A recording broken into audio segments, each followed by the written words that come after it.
Hello and welcome to Main Street Minds. Today we have a very special guest, Marcella Silva, with us. And the best part, she's local right here in my neighborhood.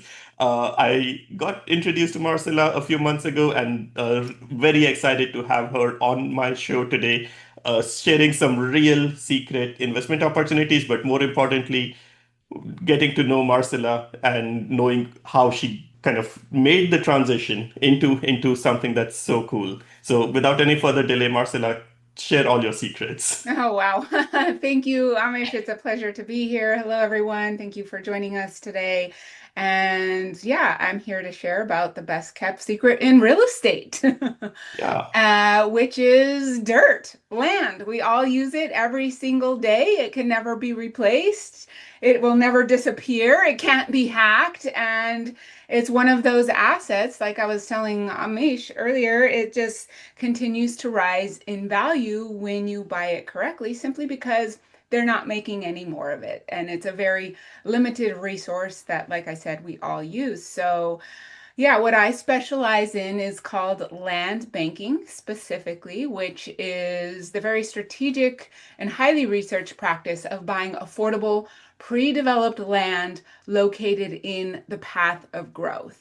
So I'm sure all of you have experienced what land banking is, but you haven't really paid attention to what it is. So if you just think about like the area maybe where you grew up, or maybe where you live today, 20 years ago, what it used to look like. There probably was a lot less development, especially if you're here in California, compared to what it looks like today.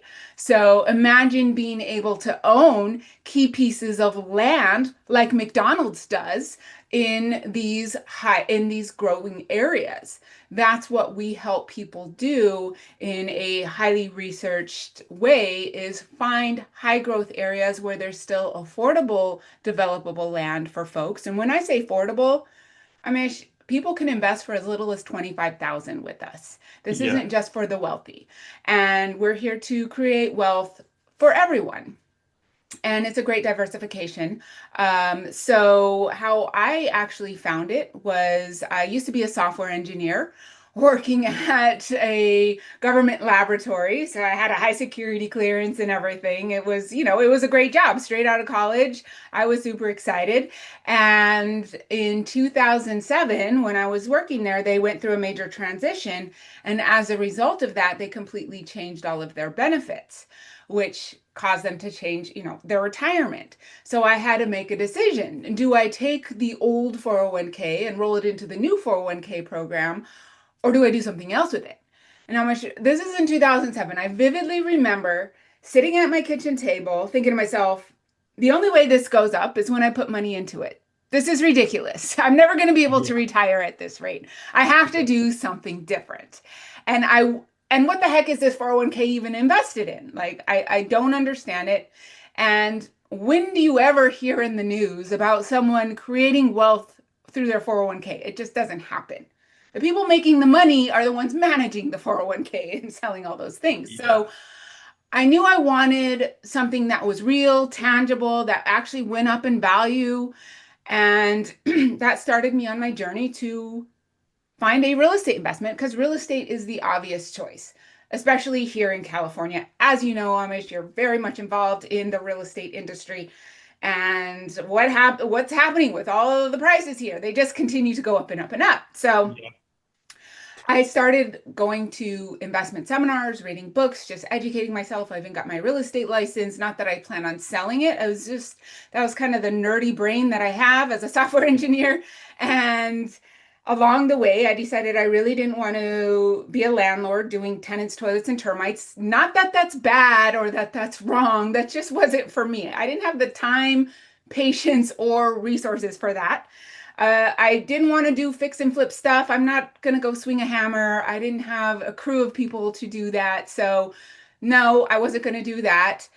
I didn't give up. I continued educating myself. And along the way, the universe brought me someone who sat literally right next to me at a seminar and started telling me about land banking. I was like, what the heck is that? I'd never heard about that. Nobody ever talks about investing in land. Yeah.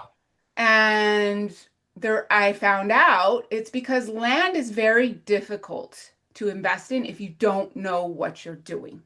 Hmm. especially land banking. So I found this company who had been doing it for decades, and that was their specialty. They had that specialty niche of helping people invest in a passive investment. And that's what I was looking for, some sort of investment that I could put my money into and just let it work. I didn't want to deal with it, put more money in, just let it grow. And I live my life. And that's what I love about land banking the most is it's set it and forget it. I'm making money while I sleep without having to.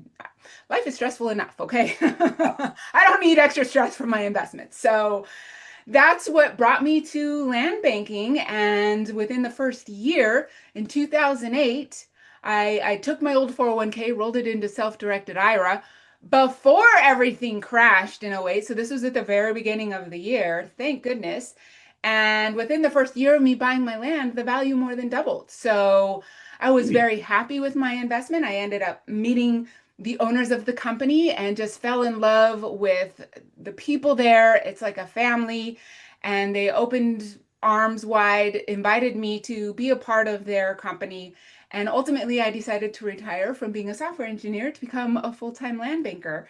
And so I've been helping people invest in land ever since. And it's been an amazing opportunity in multiple different ways. That is amazing. So, and so you had a need to find something, and you identified your own key strengths and like identified your own goals, and that kind of transitioned into something that worked for you, right? Uh, when I meet a lot of investors, many times they are just not even aware what they want, and anybody that generally asks me saying, the right answer generally is like ask yourself like what are your goals, right? Set up your own goals, and then it will make sense whether something is going to work for you or not work for you. Uh, don't take unnecessary risks when you have better returns with reduced risk, just like land banking. Like there is no need to go and do something that you're not comfortable with, just as like you identified like what you didn't want to do. So that is just amazing. Like asking the right questions to yourself, and and it helps to do the right investments with that approach. Yeah, I So appreciate you saying that, Amish. I'm glad yeah. that you direct people that way because I know in just in life, forgetting investing, just when I have an intention for growth in my life and I put it out there and I'm clear on that what that intention is, the universe always brings it to me. Yeah, yeah, exactly. So you did mention about doubling or tripling your money in the worst of the economic situation. So tell us more, like what what's the minimum requirement? How does somebody get started with this? Yeah, absolutely. So land is considered a non-correlated asset, so it doesn't follow the traditional market ups and downs of like housing or the stock market, that type of thing, simply because land is a finite asset. Here's a little secret. They're not making any more of it. So when you buy land specifically in high growth areas, there's less and less of it available. So what simple supply and demand economics, what happens to the value of it? It continues to go up. So that's how land just works in a general Mhm. sense. Yeah. And even more specifically, so the company that I represent, they've been doing this for 46 years. They didn't just, you might just be hearing about it now. We've been doing it a very long time, and it's through just tremendous experience, data analysis and correlation, research, relationships, just overall knowledge that we're able to create this amazing opportunity for investors to invest for starting as little as 25,000 on Mm. up. And it's all cash investments or doing self-directed IRAs, 401k rollovers, that type of thing. I have a lot of people who are doing 1031 exchanges. So, Hmm. for example, I met with a recent one of my investors just this past weekend, and he had purchased multiple different rental properties. Well, he had gotten to the point where he couldn't deal with it anymore. It was stressing him out. It was a lot of work. And those properties kind of maxed out on the value of where they were going as far as Hmm. equity went. But he wanted to continue to grow that equity. And so Mhm. when he found land banking, he was like, wow, it's mind blowing for him how much more he could grow his equity in land rather than in his rental properties. So I have a lot of people who are doing 1031 exchanges, and even you don't have to do the whole 10 to 1031 exchange. Yeah. I've had people who've sold a building, bought another building, and maybe they had 50,000 left over. Rather than Mhm. paying it to the IRS, you might as Yeah. well use the government's money and invest it some more. So it's a great diversification for folks. Mhm. Um, Keeping in mind, land is a long term investment. It's Mhm. not like the quick lottery, get rich quick type of scheme thing. Yeah. No, it's through the natural growth and progression of an area. Mhm. And even with that said, land is used for many, many things. Most people think about housing, right? Or commercial developments. There's so much more. And actually, the largest land rush in California's history is happening right now, all for energy. So you mean we can actually invest locally within California? Yes, all in very specific targeted areas in Hmm. California. And I go into great detail about that on my land banking webinar. So if people want to watch that and Yeah. get more information, you can go to dirtisgold.com or email me at marcella@dirtisgold.com, and I can always get more information to you guys. Sure. Yeah, that's amazing. So, tell us more. I know I love to like learn a little bit more. So, is it mostly like solar farms, or is it based on what is work? Like 60 years is long. I don't think there was solar farms 60 years ago. Yeah, So, exactly. yeah. So, like, is the investments currently mostly in solar farms? Is it warehouses? Is it multifamily? Like, what are the assets that are being used right now? Yeah. So the different zonings of land. Hmm. Um, so I'll talk about me personally. I personally own over 4.5 million square feet of land in the most high growth areas. And Hmm. that includes land that's zoned residential, mixed use, Okay. business park, heavy industrial, light Hmm. industrial, and then my favorite these days, green energy land. Hmm. So, land needed for massive utility scale solar, wind, battery energy storage projects. Hmm. So, there are mandates on the books here in California that says 100% of California's energy must come from alternative energy sources by the year 2045. Now, Hmm. that has been many years in the making, all the way back since 2005. Hmm. California has been implementing goals to go greener, to have a Hmm. cleaner, greener future, environment, etc. Hmm. And as a result of that, we happen to know the number one location in California where these massive utility projects are going in. Literally, international investors are coming here and building these projects out. Plus, the major utility companies are spending billions of dollars on the infrastructure, so the high tension power lines. And what, most people hear, oh, okay, we're going green. Great. But looking into the future for California economically, so California is the fourth largest economy in the world. Hmm. There are only three nations bigger than California: Yeah. Germany, China, and the United States. Yeah. That's it. And then there's California. And so, California, by getting ahead with energy independence, especially since everything is going electric, look at the cars. We were talking about, the bikes and the scooters, and everyone has their cell phones and their everything is plugged in, right? Yeah. If our energy goes off, it's like a huge crisis. Yeah. And even more than that, AI. That has kind of hit the world by storm in the last couple years. It's been crazy. Everything AI this, AI that. But these massive data centers, which by the way take a lot of land, require even more energy. It's significant. They've done studies, it takes 30 times more energy to do an AI inquiry versus a Google Oh yeah. search. Oh yeah. Yeah. And it keeps Right. growing. Yeah. And it's So and California I is think setting we're themselves at the, up for a beautiful and bright future. yeah, and we're just at the start of AI. I think the AI is going to be here for a very long time. It's going to be pretty local. Like the heavy investments is done in certain regions, it's going to stay there. The data centers, the infrastructure, the warehouses, I just data house, the data centers. I almost mix them up with warehouses because they look so similar many times.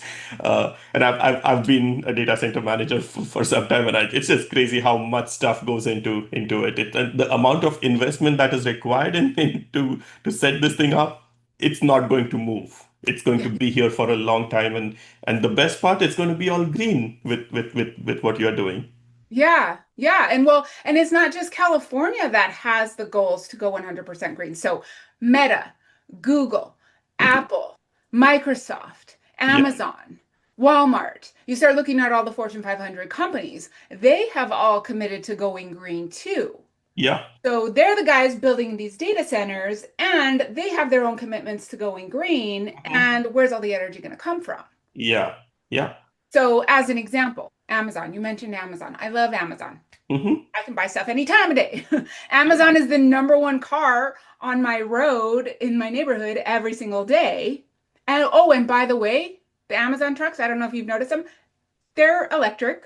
Hmm. So we need a bunch of energy just to power Amazon trucks. Yeah. I'm not even going to get into all everything else. And then Amazon warehouses. They want to be within a 100 to 200-mile radius of the major metro market so that they can get their goods to people within a very Hmm. short time frame. Well, we know exactly where these types of warehouses and fulfillment centers are going for all the Hmm. Amazon goods. And Yeah. then on top of it, right now, one of the many projects under construction, solar projects right now, where we're investing is a 13 square mile solar farm. That's like the size of an entire city. They're building Yeah. it in less than 2 years. Well, guess what? It's not the state of California who bought the energy from that one. It was Amazon for their Hmm. data center. It's like mind blowing to see how much land is needed just for Amazon Hmm. in all the different aspects of it. So now that you start looking at the bigger picture, and that's why we have seen over $100 billion being invested in this particular area for solar infrastructure, battery energy storage systems. And now we're no longer having brownouts and blackouts because we now are setting ourselves up. California, by the way, is at about 60% green energy Hmm. nowadays. And so we've set ourselves up to not go through those problems. Yeah, yeah, that is amazing. So, tell us a little bit more about you. Like how, like what is this what you're doing full time right now? What are some of your hobbies? And whom do you like to help with investments? Yeah, absolutely. Well, that's a loaded question. I know it's um, multiple whom do different things. Sorry. well, I'll start with who I like to help with the investment Yeah. since we're on the investment track. I love working with people who are looking to diversify, looking Mhm. for an alternative investment. People who have said things like what I've said, the only way my 401k goes up is when I put money into it. Yeah. Or if they've said, I'm sick of tenants, toilets, and termites, or I wish I could figure out how to invest in green energy, or I'm just looking for good returns. I'm never going to be able to save enough money for Mhm. retirement, or I need to do a 1031 exchange. Those are definitely folks that I can help. And as far as things I love to do on my personal time, actually when COVID hit, I was really going deeper into my own spiritual growth. Mhm. And so I recently, after 4 years of very intense classes, through Agape International Spiritual Center, I got licensed as a Agape licensed spiritual practitioner. So Mhm. that's been amazing for myself, my relationships, just my life, my business, everything. And I also recently started a forgiveness class that I host every first Friday at 4 p.m. on Zoom for people to just find more freedom in their life because it's amazing all the unforgiveness we have and how it holds us back in our lives. So I do that kind of just as service because I enjoy helping people in many different ways. So spirituality is important to me. Also, I love to travel. I'm very fortunate that the company that I work with, they take all of their top reps around the world every year. I just got back from Scotland a couple of weeks ago, actually, and I get to take my top investors and referral partners. So that's been amazing. I've traveled the world with my company, and I absolutely love the outdoors. I was born and raised in a tiny little town, population 300 in northern New Mexico, up in the mountains. And I just spent my time running around like a wild animal. Outdoors, I love hiking, I love mountain biking, I love skiing, I love camping, all things outdoors. That's my thing. And I think I also fell in love with land because I grew up watching my parents invest in land all throughout New Mexico. And so it kind of just like was an easy, yeah, I totally get it. It makes Yeah, sense. it's a multi-generational experience that you It bring to is. people, and It there really is a is. lot of value in that. It's like just knowing what is possible and having that experience of saying, okay, and the trust, right? Saying, irrespective of what is changing in the world, when you believe in something that has gone through multiple generations, that is more valuable than everything that's happening in the current affairs of whatever is going on. Oh, completely. And like just as you said, real estate, specifically land, is the real investment. Like the structure is always deteriorating. Right. There is Right. always all everything that happens inside this, like with the tenants or the usage of the place. All that is always it's a depreciating asset. It's the land that's actually appreciating. Exactly. Well, and like I said, the IRS code says land is a non-depreciable asset. The IRS. Yeah. Yeah, perfect. So, and you did mention like you are open to like helping others. So, if somebody is new to doing this, they can still reach out to you, and you can answer their questions on and guide them in the right direction.